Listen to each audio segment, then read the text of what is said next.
When they don't pay, the lease gets cancelled, whatever the case may be. But then no foreigner should be allowed to just buy Bahamian land outright. That's just the way it is. It should never happen. Bahamians should always have some way that they can have access to that land if that person fails to do anything with the land. You understand what I'm saying to you? If they're not paying their taxes or whatsoever. But no foreigner should be allowed to just buy Bahamian land outright. Only Bahamians should be able to buy Bahamian land outright. That's just the way it is. And you're not saying you don't want them to have access. You're just saying that you want it in a way where Bahamians are still protected. Their rights are not trampled. And right now their rights are trampled. Nobody's standing up for them when it comes to these kind of things. And that's disappointing and troubling and unfortunate. There's a fight to kill Bahamians' rights to beach access.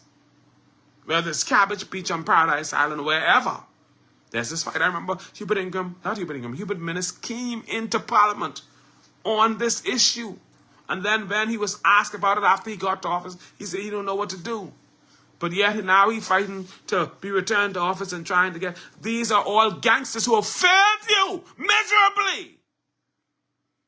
And not done anything to make sure that your rights were preserved. He rode the backs of Bohemians to get access to the Parliament. And once he got access to Parliament, he tossed the Bohemians under the bus and never fought for their rights. And it's sad and unfortunate that this is the place that we've been pushed to, where Bohemians have to try to stand up for themselves.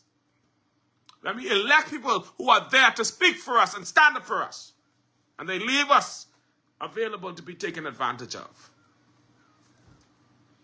All of these politicians have sold us out.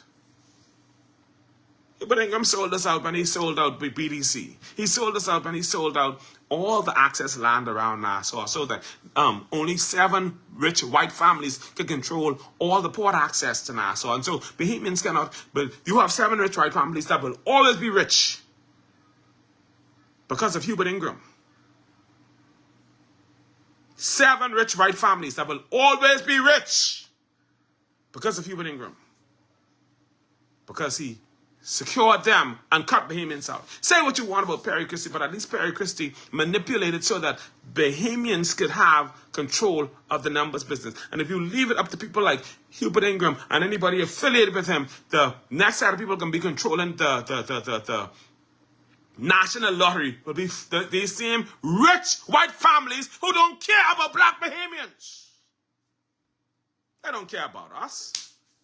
Because if they cared about us, they wouldn't manipulate so that we are left at a disadvantage. And we always have to bow down and beg them and plead with them and suck from them.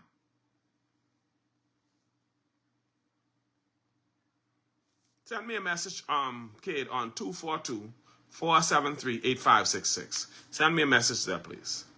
Send me a message at 242-473-8566. But Bahamians, the average black Bahamian is tossed aside, left to languish, left to suffer. When Hubert Ingham did the road repair work, which was beautiful, he made sure that Brent Seminole was straight and had easy access to his business for him and his customers. But you had Bahamian businesses that suffered